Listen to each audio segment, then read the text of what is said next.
धन्यवाद।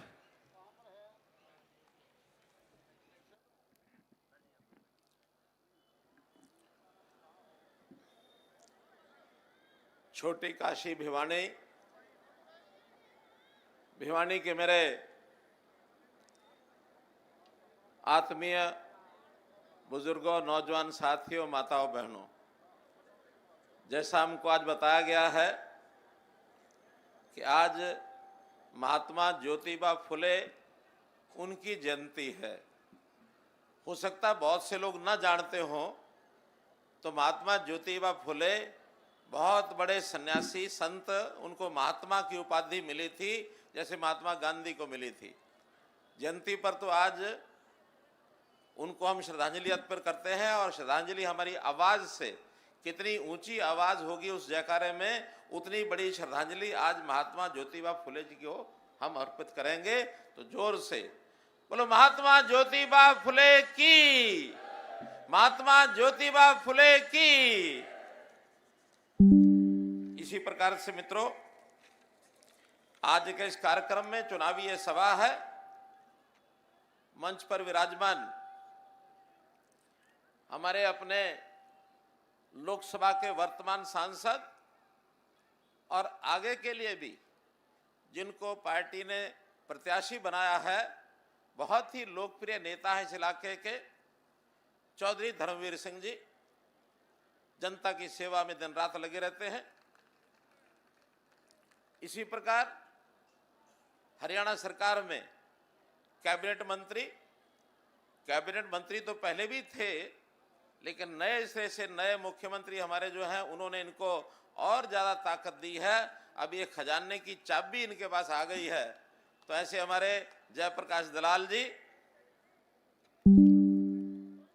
आज के इस कार्यक्रम के संयोजक, अपने यहाँ के विधायक, वर्षों से जनता की सेवा कर रहे हैं, ऐसे भाई घनश्याम सराफ जी,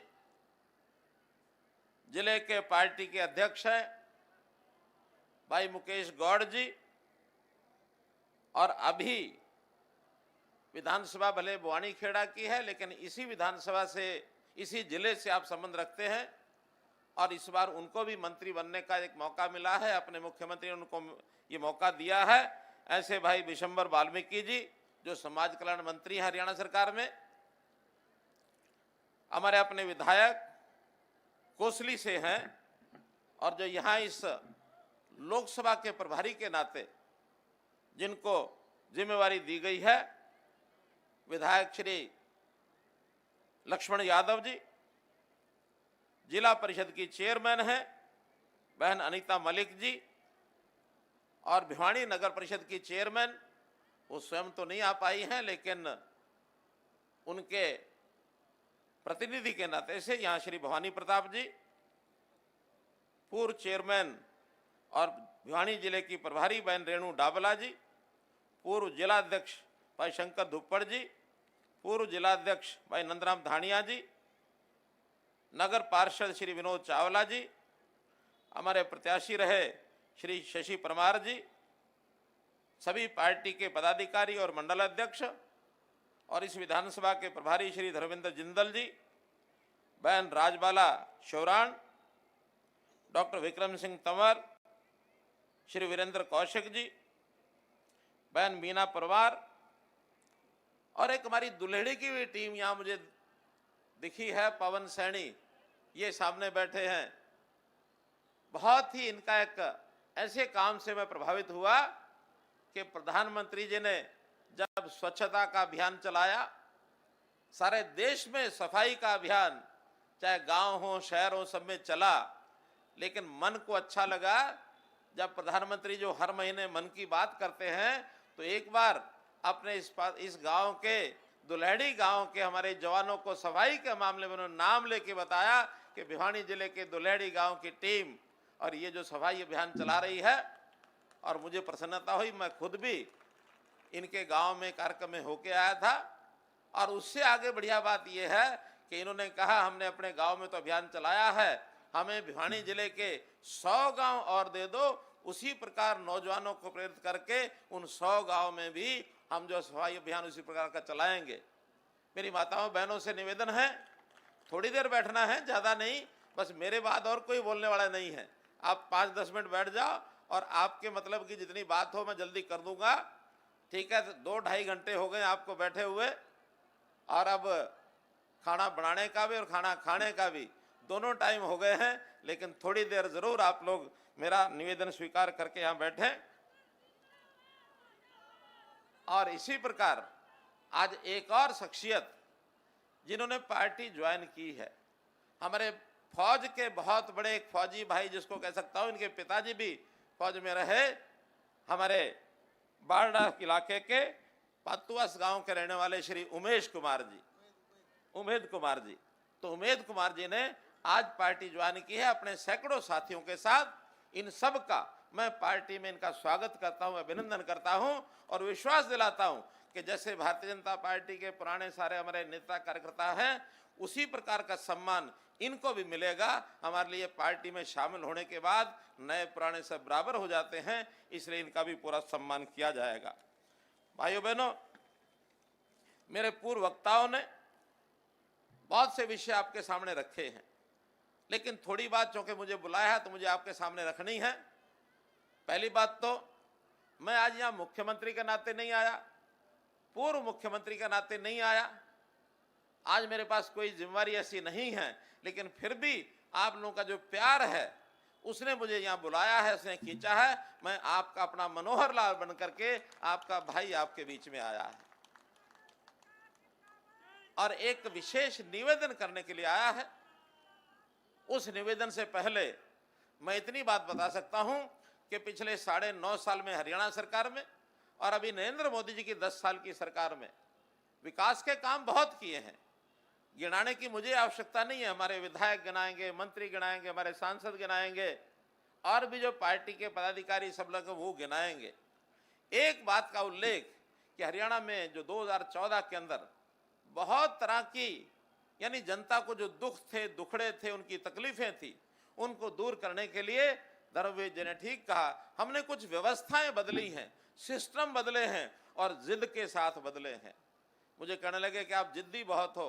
मैंने कहा मेरे जिद्दी होने का कोई फायदा हुआ क्या? कहने फायदा तो बहुत हुआ। शुरू में तो लगता है कि पता नहीं क्या होगा, लेकिन बाद में जब फायदा उठाते हैं तब लगता है कि अच्छी बात है। हमने किसी के कहने पर, पैसे खर्चने पर नौकरियां नहीं दी, बिना पर्ची बिना खर्ची, जिसका उल्लेख बिशंबर जी कर रहे थे। 1,40,000 नौकरियां, चाहे वो स्टाफ सिलेक्शन कमीशन की है, चाहे पब्लिक सर्विस कमीशन की है, किसी का एक पैसा नहीं लगने दिया, किसी के घर के किले नहीं बिकने दिए, किसी मां बहन के हमने टूम जेवर नहीं बिकने दिए, वरना तो ये सिलसिला था। कोई गांव ऐसा नहीं है जिसके अंदर 2, 4, 10 से लेकर के और 100, 200 तक नौकरियां ना मिली हों, और उसमें भी गरीब जनता का अधिकार सबसे पहले, वरना तो गरीब लड़के पढ़ लिख करके और नौकरी पा नहीं सकते थे, सोचते भी नहीं थे। आज जब से सिस्टम शुरू हुआ, हमारे गांव के बच्चे लाइब्रेरी में अलग से पढ़ने लग गए हैं, ट्यूशन भी करने लग गए हैं, कोचिंग सेंटर में भीड़ शुरू हो गई है। उन कोचिंग सेंटर वालों का भी मेरे पास फोन आता है कि हम मर गए थे, आपने जीवा दिए। तो भाइयों बहनों, आज हरियाणा के युवा का विश्वास बढ़ा है कि नहीं, कुछ पढ़ लिख जाएंगे, जो योग्य होगा उसको उसका रिजल्ट, उसका जो इनाम, उसका जरूर मिलेगा, और जहां सरकारी सर्विस की बात आएगी सबसे पहले उसको बुलाया जाएगा। छोड़ेंगे उसको भी नहीं जिसकी पढ़ाई थोड़ी कम हुई है, जो नई सिलेक्शन हुआ है उसके लिए भी हमने जो रोजगार के अवसर हैं भरपूर किए हैं। आज लाखों करोड़ रुपए का हरियाणा में इन्वेस्टमेंट हुआ है, जो इंडस्ट्री आ रही है। ये ठीक है, अभी वो इंडस्ट्री गुड़गांव, फरीदाबाद, सोनीपत, पानीपत उधर थोड़ी ज्यादा है, लेकिन अब रोहतक तक सारा एरिया कवर हो गया, वहां तो जमीन भी मिलती नहीं है अब उन इंडस्ट्री वालों को। अब उनका अगला रुख ये दादरी जिला, भिवानी जिला और आपका महम से आगे हिसार साइड में, सब तरफ जींद साइड में, ये जो अगली रिंग है, अगला जो एक दायरा है दिल्ली का, इसमें सब लोग जमीनें लेकर के इंडस्ट्री लगाने के लिए आगे बढ़ रहे हैं। और उसमें भी मुझे ऐसा लगता है कि दादरी भिवानी इसको लाभ ज्यादा मिलेगा। क्यों ज्यादा मिलेगा? अब कोई बात अच्छी तो नहीं है, लेकिन यहाँ पैदावार कम होती है, जमीनें थोड़ी सस्ती हैं, सस्ती जमीन की तरफ दौड़ता है इंडस्ट्री वाला। अब यहाँ उसको 20, 30, 40 लाख में जमीन मिलेगी, कहीं जीटी रोड पर जाएगा या किसी बड़े शहर में जाएगा, गुड़गांव में तो 5 करोड़ में भी जमीन नहीं मिलती है 1 किल्ला। तो इसलिए स्वाभाविक है हमारे यहाँ इंडस्ट्री आएगी, उद्योग आएगा, तो रोजगार के नाते से बहुत आगे जरूरतें वो पूरी हो रही हैं। और इससे पहले भी हमने उन लोगों को भी बहुत सहूलतें दी हैं, इंडस्ट्री के लोगों को, कि हरियाणा में आके इंडस्ट्री लगाओ।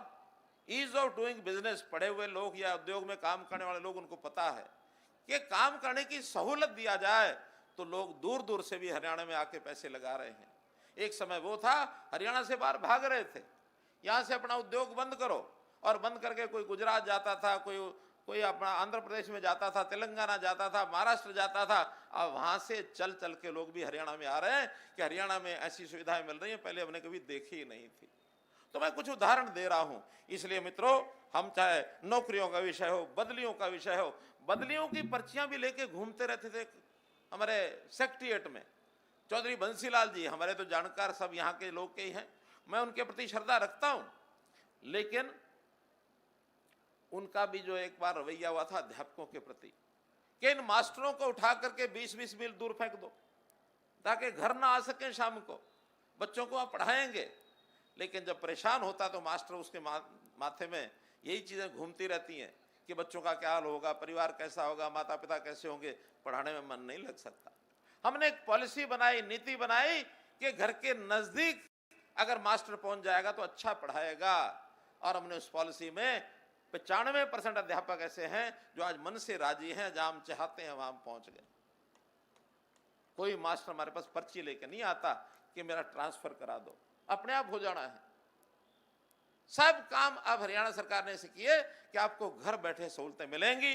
तो इस नाते से ये जो लाखों परिवारों को इनका लाभ हुआ है, ये सब हमारे जो व्यवस्थाएं बदल की हैं इसके कारण से हुआ है। दूसरी तरफ नीतियां हमारी कांग्रेस की, हमने 10 साल भुगता है पहले, इस हमारी सरकार आने से पहले 2004 से 14 तक। वो आज भी याद है कि कैसे भ्रष्टाचार जो है वो भ्रष्टाचार कैसे घर कर गया। मैंने कल एक उदाहरण दे दिया था, हमारे कुछ साथी थोड़ा एतराज करने लगे, आपने उदाहरण दिया किसी एक व्यक्ति का, एक नेता का। मैंने एक नेता का नहीं, चाहे नेता कोई भी थे, उस समय मन में पीड़ा नहीं होती थी कि आम आदमी को 20-30, 50, 100 रुपया, 200 रुपया दे के काम कराना पड़ता है, और सब ने समझौता कर रखा था, छोटी मोटी चीजें चलती रहती हैं। वो चाहे कोई भी नेता हो, किसी भी पार्टी का नेता हो। तो ऐसे लोगों ने जो समझौते किए हुए थे, आज कम से कम मनोहर लाल ने समझौता नहीं किया। अगर किसी को जेब 50 रुपए भी किसी को दूसरे कर्मचारी की जेब में डालना पड़ता है तो हम उसके खिलाफ कार्रवाई करते हैं,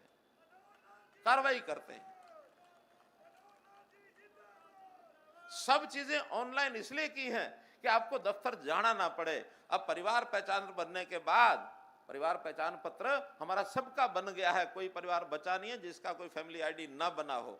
सबका बनने के बाद आपको राशन कार्ड चाहिए, उसी में अप्लाई कर दो। आपको आयुष्मान कार्ड चाहिए, उसमें अप्लाई कर दो। आपको किसी प्रकार की पेंशन, जो बुजुर्गों की पेंशन बनती नहीं थी, वो आज उसके घर में जाकर के साइन कराते हैं कि भाई आपकी उम्र 60 साल हो गई है, आप जरा साइन कर दो, आपकी पेंशन बन जाएगी। ये सब क्यों हुआ? इसलिए कि हमने सारे समाज की सेवा करने का संकल्प लिया है। सत्ता राज ये भोगने के लिए नहीं है कि हम राज में आ गए तो पहले अपनी जेब भरो, फिर अपने घर वालों की, फिर अपने पार्टी के लोगों की, फिर अपने और चहेतों की। ये तो जनता की सेवा करने के लिए आए हैं। क्यों सेवा करते हैं? इसलिए कि ये हमारा परिवार है। ये कांग्रेस वाले और बाकी विपक्ष के लोग कभी कभी कटाक्ष करते रहे मेरे ऊपर कि इसको क्या पता, इसका तो परिवार ही नहीं है। 2-4-6 महीने मैंने पीड़ा से सुना, और मैंने जब उनको जवाब दिया, मैंने कहा सुनिए, ये हरियाणा के 2,82,00,000 लोग, ये सारा मेरा परिवार है, यही मेरे भाई बहन हैं। ये 2,82,00,000 हमारी बहनें, माताएं, हमारे भाई, हमारे बुजुर्ग, हमारे बच्चे, ये सब मेरा परिवार है। और मैं तो अपने परिवार के लोगों का जन्मदिन भी रिकॉर्ड में रखा हुआ है। सरकार की ओर से उनको जन्मदिन की बधाई भेजता हूं। आप इतने सारे लोग सुन रहे हैं, हाथ खड़े करके बताओ कि आप में से जन्मदिन की बधाई किस किस को आई, जरा हाथ खड़े करके बताओ। आप देखो 60% लोग ऐसे हैं जिनको इस बधाई का संदेश आया। ये परिवार की पहचान है। भाइयों बहनों, इस परिवार में हर किसी की चिंता हमारा काम है। एक तरफ हमारे नेता कांग्रेसी, जिसको हम बापू बेटा की पार्टी कह देते हैं, और पिछले दिनों तो उन्होंने जो कहा आपने सुना ही होगा कि इस बार हम दोनों नहीं लड़ेंगे। क्यों? अगर बापू दोनों लड़ गए तो या तो दोनों हार गए, और दोनों क्या हार गए, 10 की 10 हार गए, कि इस बार में से एक को जिताना है, या तो बापू लड़ेगा या बेटा लड़ेगा। ये हमने तो नहीं कहा, उन्होंने कहा है। कैसी समस्या उनके घर में? पार्टी नाम की चीज नहीं है। यहां पार्टी नीचे तक, बूथ के लेवल पर भी, उससे भी आगे पन्ना प्रमुख, एक एक बूथ में 15-15 लोग तैयार कर लिए हैं। हमारी पार्टी के निर्णय कितने ज्यादा हो रहे हैं, कितने अच्छे हो रहे हैं। हमने अपने 10 के 10 लोकसभा के कैंडिडेट के और घोषणा कर दी है आज से कई दिन पहले। और दूसरी तरफ कांग्रेस या बाकी पार्टियां उलझी हुई हैं, किसको दें किसको ना दें। पहली बात तो वहां लेने वाला ही कोई तैयार नहीं है। मानो है भी सही तो फैसला नहीं कर पा रहे, और वो अब इतना लेट हो जाएंगे, इतना लेट हो जाएंगे कि जब जमीन पर उतरेंगे उनको कुछ मिलेगा ही नहीं यहाँ। क्योंकि आज भारतीय जनता पार्टी के साथ जनता, कार्यकर्ता, नागरिक, किसान, मजदूर, दुकानदार या जो भी कोई नौकरी वाले, सबका मत एक ही हो गया है कि भारतीय जनता पार्टी के साथ खड़े हैं, नरेंद्र मोदी जी के साथ खड़े हैं। उनका हाल ये हो गया कि भंडारा होता है ना, भंडारा, अगर कोई भंडारे में थोड़ा लेट पहुंचे खाने में तो कहते भंडारे में गए तो पूरी खत्म। जब भंडारे में अंदर गए तो पूरी खत्म, लेट इतने हो गए। अब निराश होकर के वहां से बाहर आए तो बाहर चप्पल गायब, अंदर पूरी खत्म, बाहर चप्पल गायब, हाथ मलते हुए आ गए, और बाद में जाकर के जनता को बताएंगे मुंह चौपड़ के, वाह जी वाह, बड़ा मजा आ गया, बड़ा मजा आ गया। मजा तो 4 जून को पता लगेगा क्या मजा आया आपको, 4 जून को पता लगेगा। तो भाइयों बहनों, इस कांग्रेस को और कांग्रेस का जो ठगबंधन है उससे भी हमको सावधान रहना है, क्योंकि उन्होंने ठगबंधन भी बढ़ाया सारे देश में। कहने को तो कह दिया कि ये भी स्पोर्ट, ये भी स्पोर्ट, ये भी स्पोर्ट, लेकिन जितनी पार्टियां हैं वो किसी को भी सहयोग करने के लिए तैयार नहीं है। वो कहते हैं ना जी, हम एक दूसरे को सहयोग तो नहीं करेंगे, नेता करते रहो ये गठबंधन ठगबंधन, हम तो फिर अगर नई जगह मिलेगी तो भारतीय जनता पार्टी में जाएंगे। और भारतीय जनता पार्टी में आज लाइन लगी हुई है। भारतीय जनता पार्टी में लोग पूछते हैं जो आने वाले उनसे, अरे भाई जहां जा रहे हो वहां तो पहले ही बहुत लोग खड़े हैं टिकट लेने वाले, आपको टिकट नहीं मिलेगी, आप क्यों जा रहे हो? वो कहता हमको भी पता टिकट नहीं मिलेगी, फिर क्यों जा रहे हो? इसलिए जा रहे हैं, अगर यहां बैठे रहे ना कांग्रेस में, यहां तो जबरदस्ती टिकट गले में घल जाएगी और यहां चुनाव लड़ना पड़ जाएगा, लड़के कुछ मिलना नहीं है, इसलिए वहां से निकल के भाजपा में जाएंगे, चुनाव नहीं लड़ेंगे, शांति से काम तो करेंगे। ये आज मानसिकता और लोगों की बनी है। लोग आ रहे हैं, बहुत आ रहे हैं, और अच्छे पायदार लोग भी आ रहे हैं। और हम आने से पहले पूछते हैं, भाई कोई कंडीशन तो नहीं है? मेरे पास उमेद पातुवास आए 4 दिन पहले, ज्वाइन तो आज किया, मेरी बात इनसे 4 दिन पहले हुई, भाई वहां क्यों आ रहे हो? कि जनता की सेवा करनी है। चुनाव भी लड़ोगे कि मौका दे दोगे तो लड़ेंगे, नहीं तो नहीं। टिकट नहीं मिली तो भी मैं जनता की सेवा करूंगा, पार्टी की सेवा करूंगा, मेरी कोई कंडीशन नहीं है। क्यों उमेद जी, यही बात थी ना, यही थी ना? हम मंच पर हाँ करा लेते हैं कि भाई कल को कोई दबाव मत बना देना, क्योंकि आखिर किसी ना किसी को लड़ना है, एक को लड़ना है। एक अनार 100 बीमार। और कभी कभी तो लड़ने वाले बहुत सारे होते हैं, पार्टी छांटती है 3-4 में और मामला रुक जाता है। उन 3-4 को उनमें लगता है कि ये तो सारे एक जैसे हैं, किसको टिकट दें। फिर वहां लड़ाई नहीं लड़ते। फिर हम उनको कहते हैं अब एक फार्मूला काम करेगा, उस फार्मूले पर आप भी पहले समझ लो और आपके काम आएगा। फार्मूला क्या है? फार्मूला है, ध्यान से देखना, मैं फार्मूला क्या बता रहा हूं। वो फार्मूला है, समझ गए? समझ गए? वो फार्मूला है ये, जो समझ गए जरा हाथ खड़े करो। सब समझ गए। फिर तो भाई जो कहीं किसी की लकीरें तेज मार रही होती, थोड़ा जोर मार रही होंगी, माथे की लकीरें जिसकी होंगी वो आगे बढ़ जाएगा। हाँ, बारी आ सकती है, चिंता नहीं करो, महिला मोर्चा की बारी आ सकती है। और अब तो देखो बहुत जल्दी महिलाओं का आरक्षण होने वाला है, और आरक्षण हो जाएगा, फिर महिलाओं की जो किस्मत है महिलाओं में और बाकियों की किस्मत बाकियों के साथ। इसलिए आपको भी मौका मिलेगा। तो मेरा तो इतना ही कहना है, जब ये सारे इकट्ठे हो जाते हैं तो बहुत बड़ी डिंगे भी मारते हैं। डिंगे क्या मारते हैं? जुगनू देखा? जुगनू, जुगनू देखा है ना?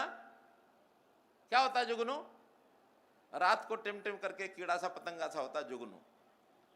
एक महफिल में जुगनू इकट्ठे हो गए। क्यों मैं इन सबको जुगनू कहता हूं? एक महफिल में जुगनू सारे इकट्ठे होकर बैठ गए और क्या वहां पर प्रस्ताव पास किया, डिसीजन, निर्णय क्या लिया कि चलो सूरज का रास्ता बदला जाए, चलो सूरज का। अब ये जुगनू हैं और ये कह के मोदी जी को हटाएंगे। हटा लेंगे क्या? मोदी जी को हटा लेंगे क्या? मोदी लगातार हमारे 10 साल से प्राइम मिनिस्टर हैं, अगली बार तो प्राइम मिनिस्टर बनना है। लेकिन एक काम, चुनाव के समय पर एक काम करना होता है। जैसे कोई दुकानदार या फैक्ट्री वाला, उसको लाइसेंस मिलता कुछ टाइम के लिए, बाद में उस लाइसेंस को रिन्यू करना पड़ता ना। किसी भी दफ्तर में जाएंगे, अफसर को कहेंगे मेरा जो ये लाइसेंस रिन्यू कर दो। तो ये राजनीति में भी हर प्रदेश और देश में 5 साल के बाद पार्टियों को अपना लाइसेंस रिन्यू कराना पड़ता है। और ये न्यू इस पार्टियों के, यानी दोबारा जो इलेक्शन होता है, इसमें पार्टियों को दोबारा में सत्ता में आने के लिए लाइसेंस जो रिन्यू कराना पड़ता है, ये रिन्यू कौन करता है? बताइए, कौन करता है? आप करेंगे ना? तो आप सबने इस चुनाव में इस लाइसेंस को रिन्यू करना है। अब रिन्यू तो भाई 272 सीटों में भी हो जाएगा। 542 में अगर 272 जीत ली, रिन्यू हो जाएगा। एक होता है रिन्यू सामान्य शाही से, आम शाही का पेन लगा कर रिन्यू हो जाता है, और एक अगर गोल्डन शाही से, सोने की शाही से अगर साइन करने हो तो फिर 272 से नहीं, उसके लिए 400 पार। अब की बार 400 पार करनी है। और उस 400 पार में हमारा हिस्सा हरियाणा का कितना है? 10 का है। और 10 पहले थी, 10 की 10 फिर लानी है। और उस 10 में भी एक हमारी है। ये जो भिवानी महेंद्रगढ़ की ये 9 विधानसभाओं की सीट, ये हमारी सीट है। इसको भी हमने उसमें अच्छे बहुमत से जोड़ना है। जहां हमारे चौधरी धर्मवीर जी, इनको पार्टी ने सिंबल दिया है। ये तो सिंबल है, एक प्रतिनिधि है मोदी जी के, इनको वोट डालेंगे सीधा मोदी जी को जाएगा। तो इस वोट के कारण से धर्मवीर जी तो सांसद बनेंगे ही, 10 की 10 सीटें में हमारी जीतेंगे और मोदी जी के हाथ मजबूत करेंगे, गोल्डन शाही से उनका लाइसेंस रिन्यू करेंगे। अब बात आई मार्जिन की। चौधरी साहब ने, हमारे दलाल साहब ने एक बात कह दी, और वो जब कही तो मैं बैठे बैठे सोच रहा था, खेल के भी कुछ नियम होते हैं ना। इन्होंने खेल के नियम का उल्लंघन कर दिया। खेल के नियम का उल्लंघन क्या कहा? कहने लगे हम करनाल से आगे निकलेंगे, और करनाल में प्रत्याशी कौन है भाई? ये कह रहे करनाल से आगे निकलेंगे और प्रत्याशी मैं करनाल से हूं, और मुझे यहां वोट में सहारा लगाने के लिए यहां बुला लिया। तो बोलो मुझे क्या करना? अगर तो मुझे आगे रहना है तो फिर तुम आपको क्यों कहूं कि आप वोट दो? क्यों भाई? मेरी बात समझ गए? ये है ना खेल के नियम का उल्लंघन? नहीं है? अरे कमाल है, आप वोट डालोगे, करनाल से आगे निकल जाओगे, तो फिर ये आगे निकल गए, मैं पीछे रह गया। और मुझे कहते हैं कि मेरी तरफ से आके मेरे पाले में आके खेलो। एक कोई विरोधी पार्टी का, विरोधी जो टीम होती है, उस टीम के खिलाड़ी को कभी वहां तो ना खेल, तो मेरे आके खेल। बोलो है कोई नियम? ये बता दो, बता दो। अब बड़े संकट में आ गए, हमारे प्रत्याशी भी आ गए, दलाल साहब भी आ गए, आप भी आ गए। नहीं, मुझे जरूरत नहीं है फिर बोलने की, है?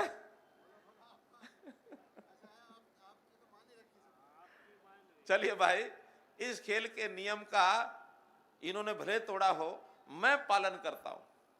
इस खेल के नियम का मैं पालन करता हूं और मैं अपील करता हूं कि आप यहां इतने ज्यादा वोटों से जिताओ, इतने ज्यादा वोटों से जिताओ कि पिछली बार करनाल अगर नंबर 2 पर आ गया था, नंबर 1 गुजरात की सीट थी, अब गुजरात को अब नहीं छेड़ेंगे, ठीक है ना। गुजरात आगे निकल जाए कोई बात नहीं, मोदी जी काशी से लड़ रहे हैं वो आगे निकल जाए कोई बात नहीं, लेकिन उन दोनों के आगे हम नहीं निकलेंगे। इतना नियम का पालन मैं करता हूं कि भाई करनाल से आप आगे निकल जाओ, मैं आपको बधाई देता हूं। करनाल तीसरे नंबर पर ना आए, तीसरे नंबर पर भिवानी आए, चाहे मैं फरीदाबाद वालों को भी कल जाऊंगा मना लूंगा कि भाई इस बार तीसरा स्थान जो है हरियाणा में सबसे पहला स्थान वो भिवानी और महेंद्रगढ़ आना चाहिए। इसलिए जो अपनी बात करो उससे पीछे पीछे करो। बोलो नियम का पालन हो गया कि नहीं हो गया? हो गया ना।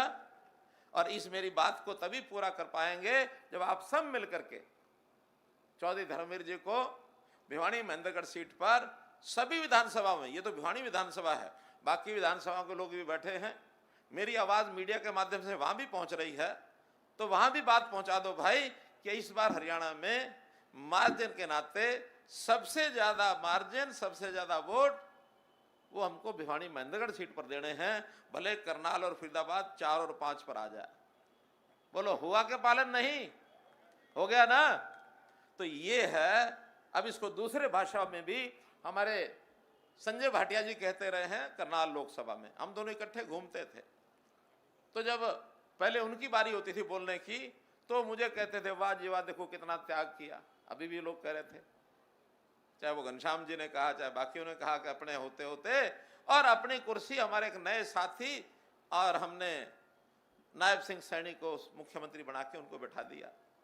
बड़ा अजीब लगता लोगों को, लेकिन मैं कहता हूं मेरा अपना साथी है, 1995 से हम लगातार काम कर रहे हैं और मेरे अपने मन में आया था कि जैसे कोई एक बुजुर्ग होता है, वो अपने रहते रहते दुकानदार है तो अपने बेटे को दुकानदार बना के गद्दी पर बैठा देता है, किसान होता है तो हल की जो मुट्ठा है वो पकड़ा देता है, बेटे चल हल चला, थोड़ा साथ साथ चलता है, कदे फाड़ी बड़द का लग जाए वो साथ चलता है। एक लोहार वो भी अपना थोड़ा वो अपने बेटे को पकड़ा देता है दुकनी समेत, भाई चल अपना तू फाड़ी को जरा तू भी अच्छा सा इसको बना दे, कोई इनके औजार जो हैं इनको तेज कर दे। ऐसे ही खाती वो अपना रंदा अपने बेटे को पकड़ाता, चल भाई जरा अच्छी सी लकड़ी बना दे। नाई है वो नेरनार उस तरह ये पकड़ा देता है बेटे को, चल बेटा तू सीख जा। तो भाई जितनी खुशी अपने होते होते अपने आगे लोगों को देने में आती है, इतनी बाद में नहीं आती है। मजबूरी में अगर देना पड़ जाए तो ऐसी दी ऐसी नहीं दी। इसलिए मैं तो उनको, यानी वो मुझे कहते थे बड़ा त्याग कर दिया, और जब मेरी बारी बोलने की आती थी, संजय भाटिया वहां से सांसद थे और उन्होंने सहर्ष ये कहा कि मनोहर लाल जी यहाँ लोकसभा का चुनाव लड़ेंगे तो इनको केवल फार्म भरने आना है, बाकी हरियाणा की देश के अंदर जाके सभाएं करें, यहाँ आने की जरूरत नहीं है, चुनाव संजय भाटिया लड़ेंगे, खाली फार्म भर जाएं और आके सर्टिफिकेट ले जाए। इससे बड़ा त्याग उनका भी नहीं हो सकता। तो जब हम दोनों एक दूसरे का त्याग की बात करते थे तो वहां जो मंच पर बैठे नेता थे ना, वो एक दूसरे को छेड़ते थे, क्या अरे देखियो अब तेरा नंबर ना जाए त्याग का, क्यों? तो भाई मंच पर बैठे लोग प्रेरणा जरूर लो, लेकिन जरूरत नहीं है किसी के त्याग मांगने की। हमें आना चाहिए। लो जी, जयप्रकाश दलाल ने तो हाँ कर दी कि त्याग करके मेरी बलि बेशक चढ़ा दो, वहां किसी और को ले आओ। दलाल साहब आपका टाइम बहुत है अभी बाकी, हमारे घनश्याम जी का, हमारे विशंबर जी का, इनका सबका समय अभी बाकी बहुत है। अभी तो यंग आदमी है, नौजवान है, ये 70-75 हो जाएंगे तब देखेंगे कि किसका त्याग करवाना है। ठीक है, हाँ, लेकिन त्याग कभी भी हो सकता है, ताकि उस त्याग में हमारे इन बाकी लोगों का नंबर भी आ जाए, इनको भी उम्मीद रखनी पड़ती है। जब मुझे मध्य प्रदेश भेजा कि वहां के मुख्यमंत्री का चुनाव करा के आओ, बड़ा अजीब लगा कि एक प्रदेश के मुख्यमंत्री को कह रहे हैं कि दूसरे प्रदेश के मुख्यमंत्री का चुनाव करा के आओ। मुझे समझ नहीं आया मुझे भेजा क्यों, लेकिन भेजा। बाद में चुनाव हो गया वहाँ एक डॉक्टर यादव हैं, उनको जो है मुख्यमंत्री बना दिया। क्या नाम? मोहन यादव। डॉक्टर मोहन यादव को मैं पहले जानता ही नहीं था, लेकिन वहाँ के लोगों ने फैसला कर लिया कि ये बनेंगे। अच्छा, ठीक हो गया। जब मैं वहाँ गवर्नर हाउस से निकला, एयरपोर्ट जा रहा था, तो रास्ते में फ़ोन आया अपने यहाँ हरियाणा के एक नेता का। सामान्य नेता है, बहुत बड़े नहीं हैं। तो कहने लगे मज़ा आ गया, मज़ा आ गया। मैंने क्या मज़ा आ गया? मुख्यमंत्री तो बना है मध्य प्रदेश में, तुझे क्या मज़ा आ गया? कहने लगे मज़ा ये आ गया कि जिस प्रकार एक नए आदमी को वहाँ मुख्यमंत्री बना दिया, हो सकता कल को यहाँ मेरी भी बारी आ जा। वो इसी बात में खुश है। तो भाई खुश सबको रहना चाहिए। मालूम नहीं किसकी लकीरें जोर मार जाए और कहां मार जाए। ठीक है, तो मेरी माताओं बहनों से मेरा निवेदन है कि मोदी जी की जो गारंटी है हर परिवार को सुखी करना, बहनों माताओं की तरफ विशेष उनका ध्यान है। चाहे रसोई में उन्होंने गैस सिलेंडर पहुंचाया हो, चाहे बिजली का कनेक्शन पहुंचाया हो। शहरों की बात तो इतनी ज़्यादा नहीं है, गाँव के अंदर हर रसोई में नल से जल यानी नल का पानी वहाँ पहुँचा है, हर घर में पहुँचा है। और जिनके मकान नहीं हैं, जो गरीब आदमी हैं, उनको सहायता करने का भी बीड़ा उन्होंने उठाया है। यहाँ लगभग 1 लाख मकानों के सहायता चाबी हम दे चुके हैं। आने वाले टाइम में 2 लाख मकान जो और हमने पहले घोषणा की हुई है कि मुख्यमंत्री आवास योजना में ऐसे गरीब परिवारों को शहरों में, गाँव में या तो प्लॉट देंगे या मकान बना के देंगे, और या फिर 1 लाख रुपए की सहायता करके देंगे। ये भी जिनके 100-100 गज के प्लॉट बाकी है, नहीं मिले हैं, उनको सहायता देंगे। तो इन सब के परिवार जरा सुखी रहें, गरीब परिवार की सहायता समय समय होती रहे, हमने पहचान कर रखी है। और हर घर को, हर व्यक्ति को घर बैठे चीज मिले, इस नाते से इस काम को हम करते हैं। और आज के इस अवसर पर मैं अंत में आपसे अपील करते हुए कि अब इस बार हम जितने वोट पहले कभी आज तक भाजपा को नहीं मिले, चाहे विधानसभा चाहे लोकसभा, उससे ज्यादा वोट दे करके, और वही टारगेट कि इनका मार्जिन इतना ज्यादा आ जाए कि मनोहर लाल भी पीछे रह जाए और हमारे फरीदाबाद के प्रत्याशी वो भी पीछे रह जाए, आप आगे बढ़े। आपका बहुत बहुत धन्यवाद, बहुत बहुत आभार।